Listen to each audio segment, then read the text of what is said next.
Hi, I'm Travel Grandma.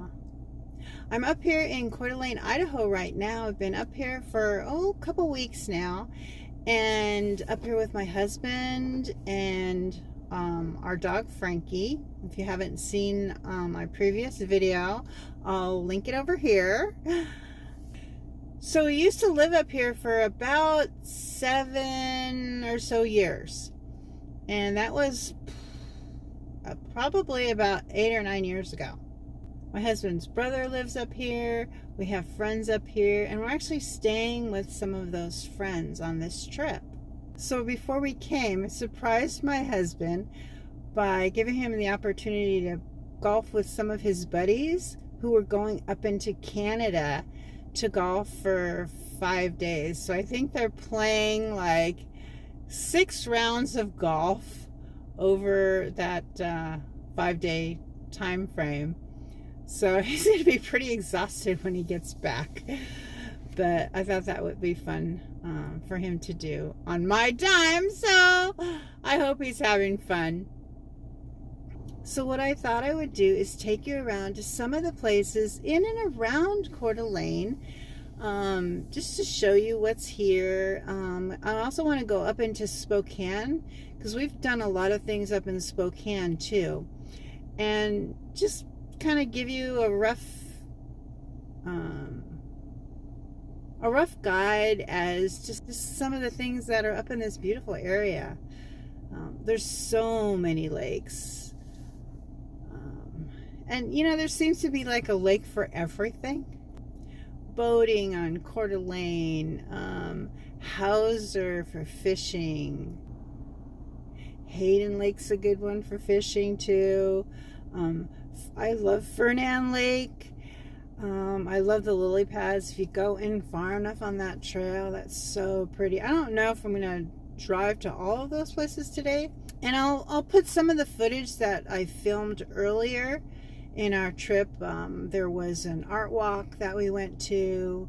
A friend of mine came up and visited.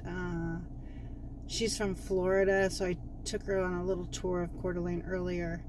So I'll just put some of that footage in. Yeah, so I think it's going to be fun.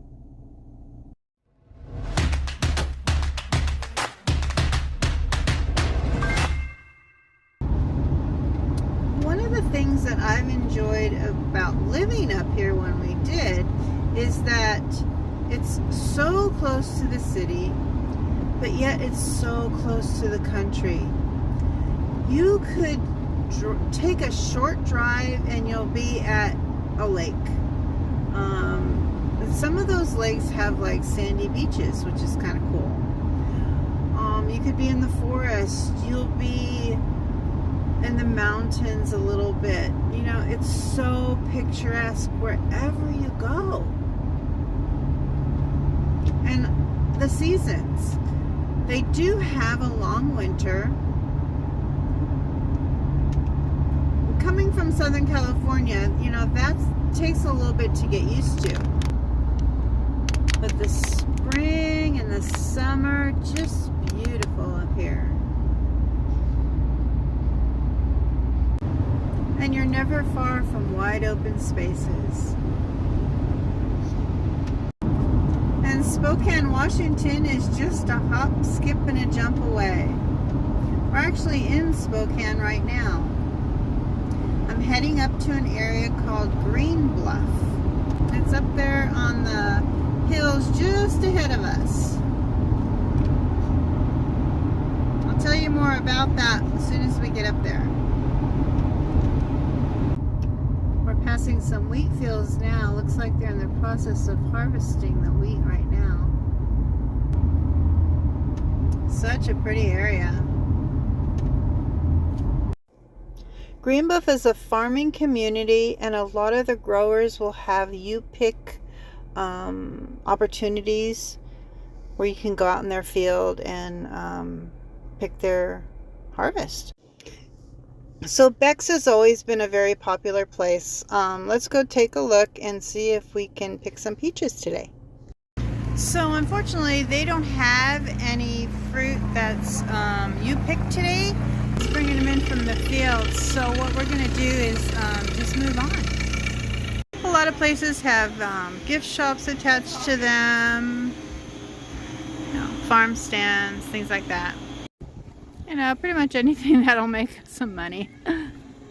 We've been up here before to pick things like, oh my gosh, cherries, peaches, plums, apricots, watermelon, corn they've got growing over here, just starting out, tomatoes, just everything you can imagine. We usually come up here a couple times a year. But unfortunately, they said that the peaches are about 3 weeks late this year. This would have been the time. But let's go on down the road and see if we can maybe get some plums and apricots.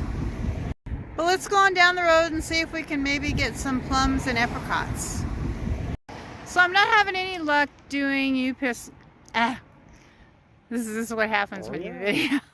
So I'm not having any luck with you pick places. Seems like yesterday was a big day and a lot of the peaches have already been picked that were available and ripe to pick. So what I'm gonna do is, so you bought this farm and it has a little bit of a history, doesn't it? Yeah. So 120-year-old fruit orchard. I'm the 4th owner of this property. It's been passed on from the Rinks to the Huckabahs. The Huckabahs second one, and then myself. But it used to feed all of Spokane, Post Falls, and Coeur d'Alene. Wow. I used to have an apple packing plant behind me. Okay. There were 2 of the houses on the sides. Uh-huh. But it used to be a 200-acre fruit farm, and the number of trees was probably in the 20 to 30,000 range. And what did you grow up here? So this was predominantly strawberries, apples, and cherries and peaches, or not peaches, pears. Okay. That was before they figured out peaches could grow here. Oh, all right. Because it's a bluff, our elevation allows the cold to slough off, and so it doesn't get quite as cold, and that allows the peaches to grow. Oh, that's interesting. So it seems like I keep missing the peaches. So you had them earlier today? Yeah, so the peach season is very sweet. You know, it's short and sweet. Customers, as soon as they find out they can U-pick, they'll come and strip the trees dry. And so we've been waiting for it because of this cold, wet season. We're 3 weeks behind schedule. But we've been waiting for each variety to come on. And as soon as it comes on, I'll let people go pick. And, you know, 10, 20 groups later, most of those trees are stripped. And so we just ended up running out today. And then so in a week and a half, we'll have our next variety on. Okay, so next weekend maybe, huh? Yes. We planted 15 varieties on this farm and about 36 total between all the farms. Mm-hmm. And that way it's successive planting. Every 3-4 days we have another crop.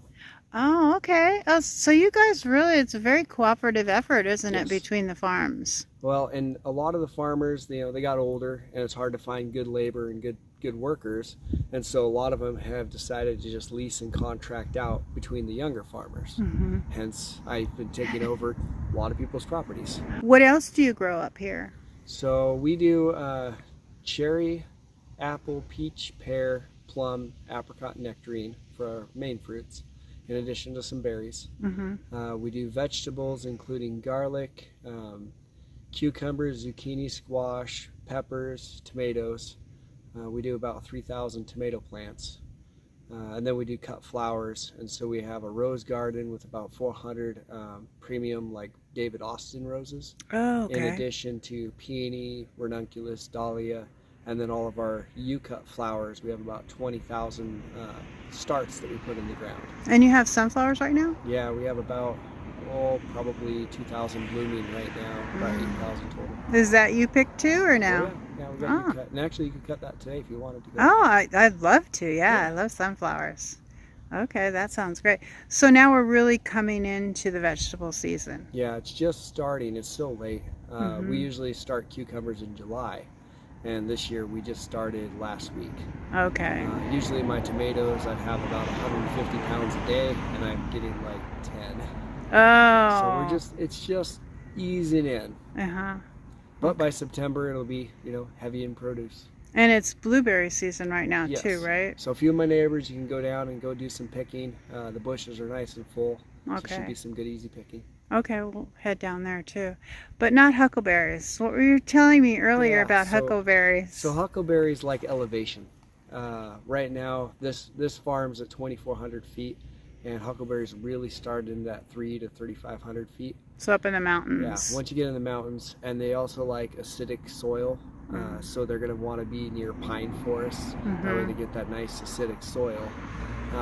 I usually find most of mine in old logging areas from back in the day. You'll find a lot of huckleberries in the mountains. It's real secretive up here. Oh yeah. People do not want to tell you where they're finding their huckleberries. Oh yeah. Well, I mean, it's big money too. You know, huckleberries are worth quite a bit. That's true. That's true. And they're so hard to pick because they're so tiny. Oh yeah, it's a lot of work. It takes a long time. All right, well, why don't you show me over to your sunflowers, and then you can tell me where to go for the blueberries. Sounds good. Thank you so much. You bet. Oh, these must be the roses that he was telling me about. Nice.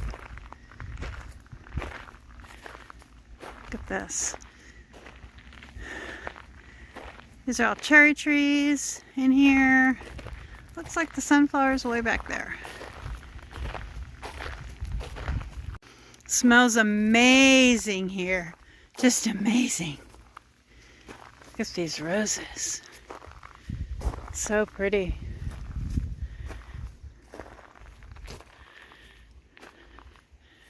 There's some sunflowers back there too. Here's a pear tree. Look at the little pears. Kind of cool being out here by myself.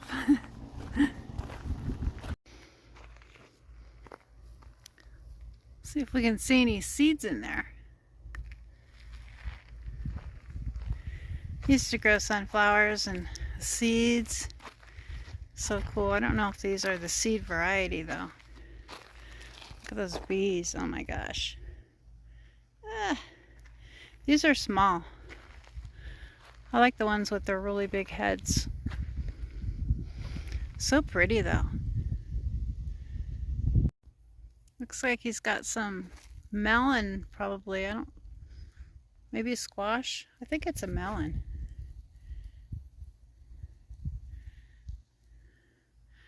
Goes back there pretty far. These look like some kind of apple here. Hard to tell when they're so green still like this. Here's some not so green.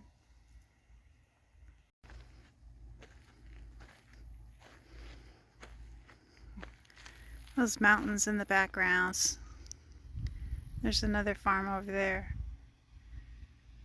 Oh, look down there. He's got some solar going on. That's nice. I've heard about these pumpkin donuts. I've never had one. Obviously, it's not the time right now.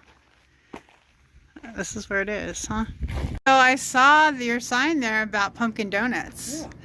So you're not doing that right now, or? So we do ours on fall festival season. So from mid-September through all of October, and then during our Christmas tree season. Oh, okay. But there are some places down the road that are known for their donuts, so they may have some donuts frying today. But pumpkin ones? Yeah, pumpkin donuts. Really? Okay, I would think it would be a little bit early for that. Oh, they just keep them going on the weekends. If it's busy enough to have a worker cooking all day long, they'll do it. So, but is it fresh pumpkin or? So the pumpkin donut is used with canned donut. It usually is never fresh pumpkin. We go through so much, it would be impractical to sit there. Okay, so it's always canned. Yeah. Okay, good to know. All right, so show me where the blueberries are on your map here. So right here at 11 acres, and right here across from Abundance Farm. And where are we right now? And you're right here. Okay, Sunset Orchard, that's yours, right? And this will be your possible pumpkin donuts and pumpkin donuts today. Oh, okay, so I'll just go back around that way. Yeah, nice, quick, easy jump. Yeah. I love how you're all, cooperative community here. Well, some more than others, not everyone. There's always black sheep. Sure. But most of us, it's 35 farms in our association, and we all team up together to create the Green Bluff Growers. And using them, we have our websites and all of our advertising in addition to what we do personally. Yeah. And so it's kind of a, you know, it's highly competitive, but it's better to be good neighbors than it is to be, you know, That's true. Bunch of turds. About picking out a peach, since you're picking me out one. Sure. What are we looking for? So with all peaches, they start out really beautiful, and so they'll have that perfect shape that you're looking for. But what we're looking for is that it starts to flatten out. So you see how it's all rigid here? Mm-hmm. If I set this guy on the counter, the bottom starts to flatten. And let me find one. If I can find a flat bottom one. Okay. Dig into one of these boxes. When they're fully ready, see how it's starting to flatten there? Mm-hmm. What you're looking for, that's ready to eat. And so as soon as a peach goes flat on the bottom, the juice, the way it hangs from the fruit, it's on its stem, and it hangs here and all the juice is here. You flip it upside down, juice runs down, activates the ripening process. Mm-hmm. And once they start getting little dents and dings on them, they're actually ready to eat. So is that why you're packaging them that way, upside down? Mm-hmm, yeah. That way they're ripening as they're sitting. Ah, if I set them awesome. like this, they just sit there, and that's where you get mealy peaches. Okay. And so in the store, it won't ever ripen when they're upside down. Ah, okay. Yeah. How are you today? Good, how are you? All right. This next place that I'm going to visit is 11 Acres Farm. As soon as I drove up, I recognized it. This is a Harvest Host place where you can camp. And I did camp here, oh my gosh, I think in 2019 I came up here. Yeah. And really friendly. So I'm going to pick some blueberries here. So if I remember correctly, this is their tomato hothouse. Yep, looks like it.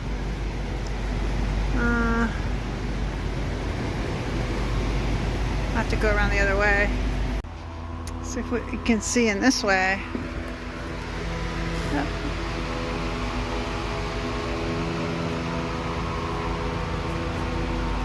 Not quite right yet. All right, check this out. So many blueberries. Oh my goodness. They're not really huge though. They're smaller. All right.